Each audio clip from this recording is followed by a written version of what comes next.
Pourquoi tu te retrouves encore avec le même type de personne toxique? Encore une relation qui t'a vidé, qui t'a laissé avec des promesses non tenues et des silences que tu as interprétés comme de l'amour. Spoiler, ça n'est pas de la malchance, ni une malédiction cosmique, ou du moins pas seulement. C'est un cocktail psychologique, social, et parfois ta propre histoire. Oui, tu as bien lu. Tu n'es pas maudit ou maudite, tu es programmé. C'est un appel de ton inconscient. Bienvenue sur Réveil Relationnel, la chaîne qui vous secoue les neurones amoureux sans anesthésie. Si vous êtes ici, c'est que vous avez probablement une collection d'ex qui pourrait remplir un musée des horreurs relationnelles. Dans cette nouvelle vidéo, on va décortiquer chaque couche de ce piège. Des raisons psychologiques, attachement, trauma, estime de soi, les biais et les mécanismes, répétition, compulsion, narcissisme, chimie, l'influence des applis et de la culture. On parle ici de poison culturel. Et enfin, comment casser la boucle avec des exercices concrets. Tout est sourcé. Je m'appuie sur des études, des chiffres et des neurosciences. Si tu veux des excuses, va voir Netflix. Ici, on va t'aider à te reprogrammer. Commençons par la base, ton style d'attachement. Cette théorie développée par John Bowlby dans les années 50 décrit un modèle intérieur de sécurité qui façonne ta manière d'aimer. La majorité des adultes se déclarent sécures, environ 53% selon différentes études, mais une portion non négligeable a un attachement insécurisant qui influe directement sur qui et comment on aime. On parle des styles anxieux, évitants ou désorganisés, souvent liés à des traumatismes précoces. Si tes parents étaient instables, critiques ou émotionnellement absents, ton inconscient adore le familier, même si c'est toxique, et il va avoir tendance à le reproduire. Attachement anxieux. Tu cherches continuellement la validation et tu tolères que l'autre envoie des signaux contradictoires. Attachement évitant. Tu fuis l'intimité. Tu peux attirer des partenaires, mais tu les évites. Exemple trouvé en ligne, Clara, 28 ans, elle a passé 3 ans avec un homme qui disparaissait puis revenait. Pourquoi? Sa mère était imprévisible. Clara associe donc l'amour à l'incertitude. Un partenaire stable la rend anxieuse. C'est un match toxique parfait. Les évitants adorent les anxieux, car leur besoin d'espace est justifié par l'anxiété du partenaire. Selon une étude de l'Université de Californie, 73% des couples dysfonctionnels sont composés d'un anxieux et d'un évitant. En clair, ton cœur a un GPS mal réglé et il te guide droit sur l'autoroute des dramas. Si ton amour a souvent été chaotique dans l'enfance, ton cerveau prend le chaotique pour normal. Les adverse childhood experiences, ensemble d'expériences négatives vécues pendant l'enfance, comme la négligence, les abus ou l'instabilité, laissent des traces. Du coup, on a de la difficulté à faire confiance, on a peur d'être abandonné, ou on arrive à tolérer des abus. Ces patterns conditionnent nos choix amoureux sans même qu'on le sache. Tu répètes l'erreur, comme un disque rayé, pour tenter inconsciemment de la réparer. Bravo cerveau, super travail, tu as normalisé le chaos, tu mérites un Oscar de la maladaptation. Et oui, notre cerveau, cet outil pourtant extraordinaire, nous engage parfois sur des voies toxiques. N'oubliez pas que 93% de notre fonctionnement est géré par l'inconscient. Imagine que ton estime de soi est un filtre invisible. Si tu te vois comme pas assez, tu ne verras que des partenaires qui confirment cette image. Une faible estime de soi pousse à tolérer des comportements toxiques pour éviter la solitude, par exemple. Si ton estime de soi est basse, tu acceptes les partenaires qui te traitent comme un optionnel, pas comme un must-have. Des études montrent que les personnes avec une estime de soi basse tolèrent en moyenne 4,7 comportements toxiques, comme le mensonge, la jalousie, les critiques constantes, l'isolement progressif, etc., avant de quitter une relation, contre 1,2 seulement pour celles avec une estime de soi saine.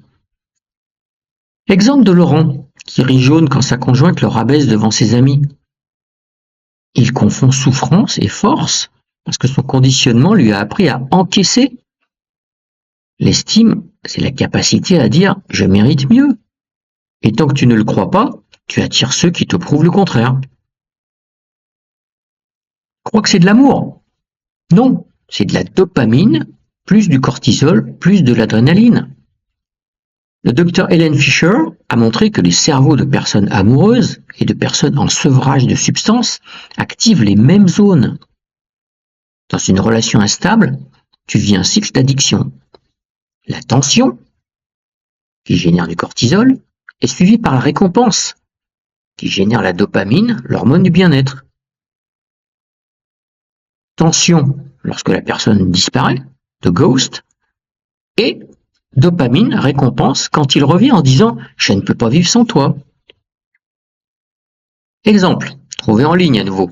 Léa, 26 ans, tombée pour un love bomber qui l'a submergée de « tu es la femme de ma vie » pendant 10 jours.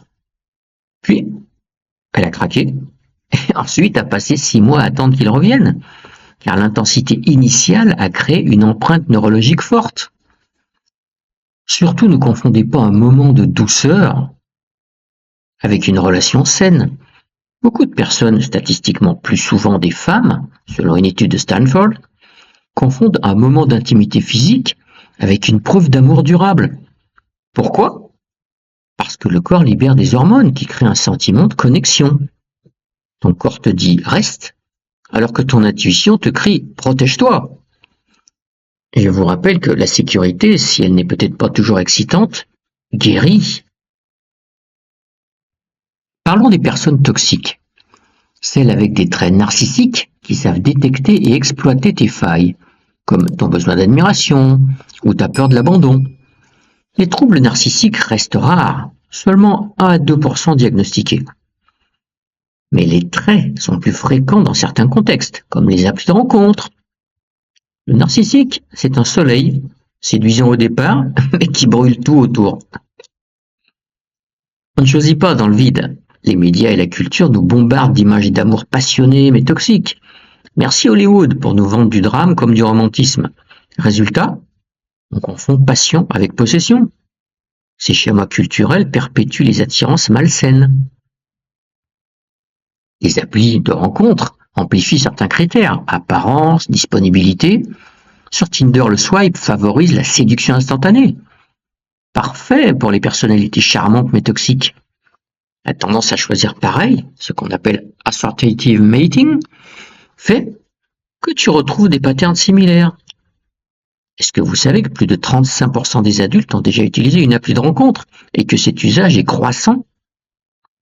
Les applis, c'est comme un buffet. Tu prends tout ce qui te fait envie, même si c'est périmé. Même si tu as juré de ne jamais ressembler à tes parents, ton inconscient reproduit leur dynamique.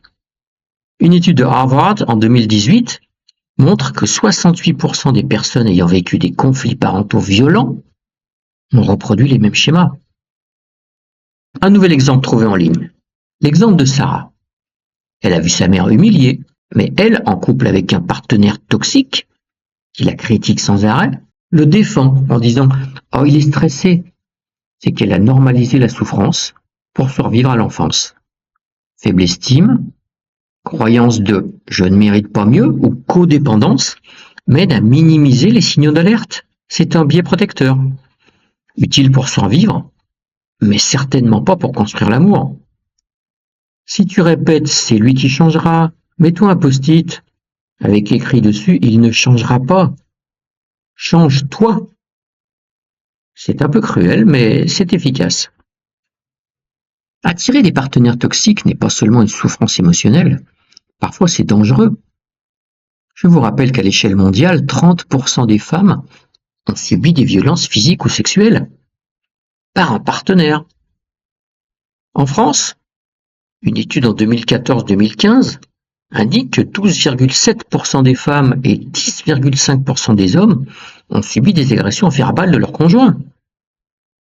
De plus, les relations toxiques accélèrent le vieillissement biologique. Si tu te reconnais dans la violence, protège-toi en priorité. Ok, maintenant, vous avez compris le problème, mais comment sortir de ce schéma? Pas avec des vieux pieux, ça ne marche pas, hein, mais avec des actions précises.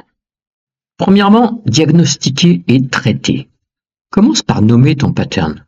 Fais un audit relationnel pour identifier le schéma répétitif, le besoin non comblé et le rappel familial. Traite ce trauma. Tu peux passer par une thérapie, le MDR par exemple, ou de la psychoéducation. 70% des personnes qui suivent une thérapie centrée sur l'attachement améliorent grandement la qualité de leur relation en 6 mois. Deuxièmement, recalibrer ton algorithme amoureux. Fais une liste de ce qu'on appelle les deal breakers. Les deal breakers sont des actions qui cassent le contrat de couple. Il faut t'en fixer. Et il faut te fixer des deal breakers immuables, avec aucune exception. Par exemple, violence verbale ou violence physique, stop! On arrête la relation. Le deal breaker, c'est ton évaluateur automatique. Programme-le, sinon il restera en mode promo. Il acceptera tout. Troisièmement, au lieu de chercher quelqu'un qui te fait vibrer, demande-toi, est-ce que cette personne respecte mes limites? Est-ce que je me sens apaisé en sa présence et pas seulement excité? L'excitation toxique te met en état d'alerte. L'apaisement sain te permet de respirer. Quatrièmement, apprends à reconnaître les faux signaux. Ne confonds pas projection et amour durable. Une instabilité toxique, c'est lorsque ton partenaire coupe tout contact après une dispute et revient ensuite en disant « je ne peux pas vivre sans toi », sans t'avoir donné aucune nouvelle. Une passion saine, c'est vous vous disputez, mais vous restez connectés. Cinquièmement, n'oublie pas cette règle d'or, les vrais partenaires ne te font pas douter de leur amour. Sixièmement, le journaling des signaux. Mets en place une période de désintox émotionnelle, au moins 3 mois sans dating. Utilise ce qu'on appelle le journaling émotionnel. C'est un outil validé scientifiquement. Chaque soir, pose-toi ces 3 questions. Qu'ai-je ressenti aujourd'hui dans mes relations? Quel vieux réflexe cela a-t-il éveillé? Quelle vérité je choisis de nourrir à la place? Les personnes qui pratiquent le journaling émotionnel réduisent de 42% leur tendance à retomber dans des schémas toxiques. Et enfin, septièmement, pratique le refus. S'entraîner à la colère saine, à dire non, à poser des limites, ça se travaille. C'est comme un muscle. Récapitulons. Ce n'est pas que toi. C'est un mélange d'attachements foireux, d'histoires, d'environnement et de personnes qui savent manipuler. Mais tu peux changer la trajectoire. Pas par ta volonté seule, mais par des outils, des limites et éventuellement par de l'aide professionnelle. Tu n'attires pas les personnes mauvaises parce que tu es faible. Tu attires ce que ton état intérieur autorise. L'amour sain ne crie pas. Il ne disparaît pas non plus. Il ne te fait pas douter. Il te choisit chaque matin. Et toi, tu dois apprendre à te choisir en premier.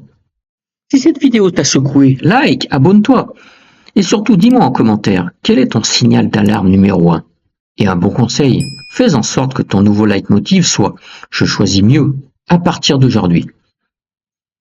Si après ça tu veux continuer à tirer des boulets, eh bien bonne continuation. Pour les autres, bienvenue au club de celles et ceux qui changent la donne. À bientôt pour ma prochaine vidéo. Abonnez-vous pour ne rien rater. Et n'oubliez pas, l'amour sain, ça ne s'improvise pas, ça se construit. Et ici, je vous apprends à poser les fondations.